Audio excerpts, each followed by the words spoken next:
La ministre de la Formation professionnelle et métiers, son Excellence Antoinette Kipoulou, a rencontré le lundi 12 décembre dernier au Fleuve Congo Hôtel les distingués membres du groupe de coordination des partenaires de développement, lequel a enregistré comme une sorte de groupement d'intérêt économique réunissant l'ensemble de chefs de mission de coopération accrédités en République démocratique du Congo, à l'instar de l'Agence française de développement, de la coopération japonaise JICA, des ambassades dans le cadre de la coopération bilatérale de la France, de la Suisse, de l'Allemagne, de la Suède, pour ne citer que celle-là.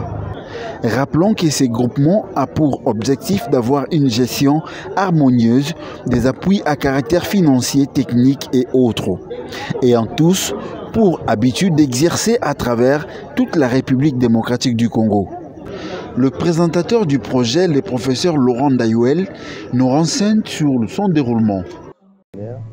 Cette information sera véhiculée auprès des autres de manière à ce que la même association, par exemple, ne puisse pas aller soumissionner ou demander le même type de financement auprès d'un autre partenaire de développement.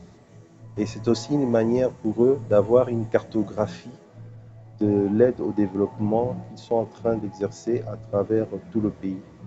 Donc c'est à ce titre-là, avec l'expérience que nous avons, que Madame la ministre a saisi cette occasion d'inviter tous ses partenaires au cours d'un repas pour échanger et leur montrer les actions urgentes que le ministère a l'intention de réaliser conformément au plan de développement local des 145 territoires et selon aussi la vision de la politique générale du chef de l'État, son Excellence Félix Antoine Tshisekedi Tshilombo en tant que président de la République démocratique du Congo. L'occasion faisant les larrons, aux yeux et au su de tous, un jeune artiste ébéniste a offert une table en bois au chef de l'État, aux mains propres de son Excellence Madame la ministre de la Formation professionnelle et métiers. C'est un outil de travail. Et dès lors, le président est entré en exercice de ses fonctions.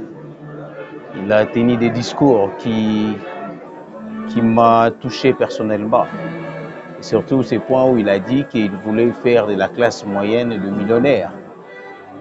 Croyez-moi, j'étais d'ailleurs dans la procédure de quitter le pays. Et quand il a donné ces discours, ça m'a donné encore de l'espoir. Alors je me suis dit qu'il nous fallait un outil de sa taille. C'est pour cela que je me suis mis corps et âme avec mon équipe. Nous avons pu faire ce que vous voyez là. Ça nous a pris 5 mois et 2 semaines. Ça en valait la peine pour quelqu'un qui veut changer le pays, qui aime tellement son pays. Donc c'est un film cadeau que je pensais à lui offrir pour l'accompagner dans cette démarche.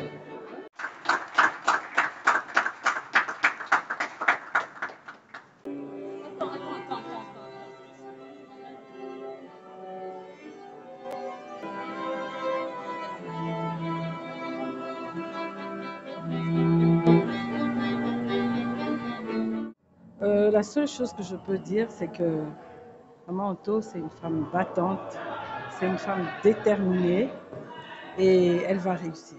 Vraiment, je lui souhaite toute la réussite du monde parce qu'elle le mérite. C'est une dame qui a un grand cœur et qui vraiment doit, je ne sais pas comment le dire, mais doit vraiment réussir dans ce qu'elle est en train d'entreprendre. C'est une dame forte qui tient ses ministères. Et elle a vraiment de très bonnes idées et le courage d'élever un peu ce ministère à un niveau plus professionnel et pour la création surtout, pour encadrer nos jeunes et puis leur donner les métiers en vue de retrouver plus tard une classe moyenne parce que ça commence toujours par des petites entreprises et après la nation peut s'attendre à mettre sur place une classe moyenne avec ces jeunes-là qui vont sortir des écoles des métiers, des écoles professionnelles des métiers. Voilà. Par rapport à la manifestation d'aujourd'hui, tout s'est bien passé dans un très beau cadre et ça va.